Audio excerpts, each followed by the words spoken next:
This strategy is focused on lineup adjustments as you approach each week's matchup.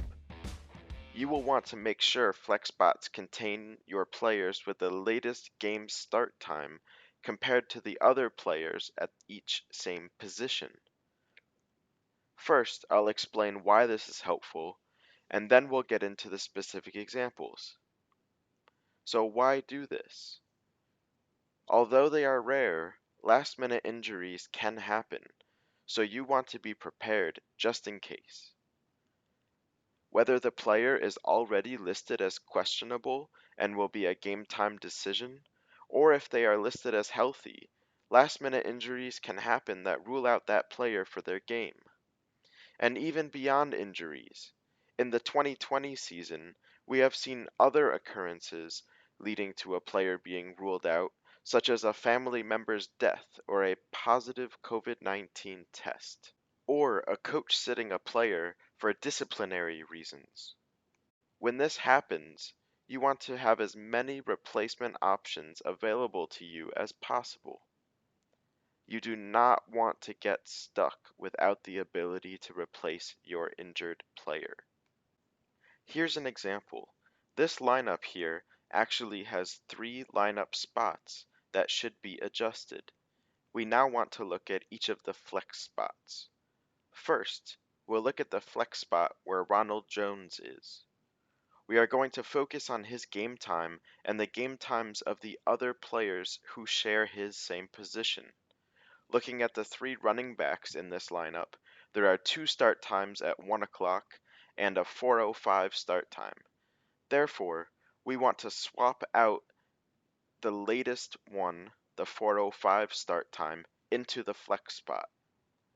If we learn Chase Edmonds is unable to play after the 1 o'clock games have already kicked off, before you would have been limited to replacing him with only a running back, but now you could fill in that spot with a running back, receiver, or tight end. In this example, our best bench player available to us this week with a start time after 1 o'clock is Emmanuel Sanders. Since he is a wide receiver, he is eligible to replace Edmonds only if Edmonds was moved ahead of time to the flex spot. In some cases, due to a few injuries and a couple players on bye week, you may not even have a single running back to fill into that spot. If that's the case, not following this strategy could result in you getting 0 points for one of your player spots, which could very well be the difference between winning and losing your weekly matchup. Next, let's take a look at the second adjustment this lineup needs.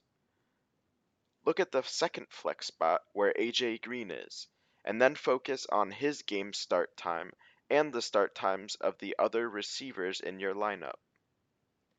You will see one receiver who already played his game on Thursday, and of the remaining receivers, you will see 2 start times at 4:25 and one 8:20 start time. Out of these options, the 8:20 is the latest start time, therefore you want that player in your flex spot. If Marquise Brown happens to be ruled out of his 8:20 game after the afternoon games have all begun, you will be stuck replacing him with just players from the Sunday night and Monday night games. The chances you have a bench player on your roster with a Sunday night or Monday night game is already slim enough. Now, if you are limited to that player also happening to be at the receiver position, you are extremely limiting yourself. By moving Marquise Brown to the flex spot, you will now be able to replace him with a running back, tight end, or receiver from either the Sunday or Monday night games. Again, this issue isn't likely to occur, but when it does, you'll be glad you made this lineup adjustment. The third adjustment to be made to this lineup was not made, and that may end up being a regrettable mistake. Take a look at the OP spot at the bottom of this lineup where Philip Rivers is. To learn what the OP spot is, click the link in the top right corner of this video. We will be looking at the game time of Philip Rivers and also the game time of the other player at his position, Josh Allen, who is at the top of the lineup. Rivers already played in the Thursday game. If Josh Allen cannot play in his game on Sunday, I will only be able to replace him with another quarterback. The only other quarterback on this roster is on their bye week and cannot be used. So, if Josh Allen cannot play on Sunday, I would have no choice but to take 0 points for that position.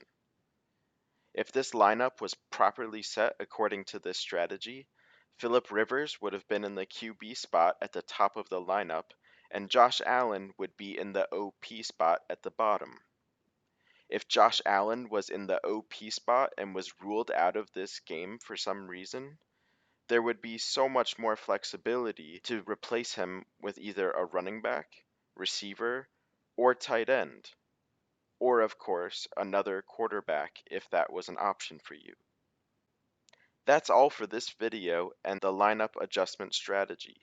For more helpful strategies to give you an edge over your opponents, please subscribe to my channel and click the like button if you found it helpful. If you have any questions, leave a comment below and I'm happy to answer them.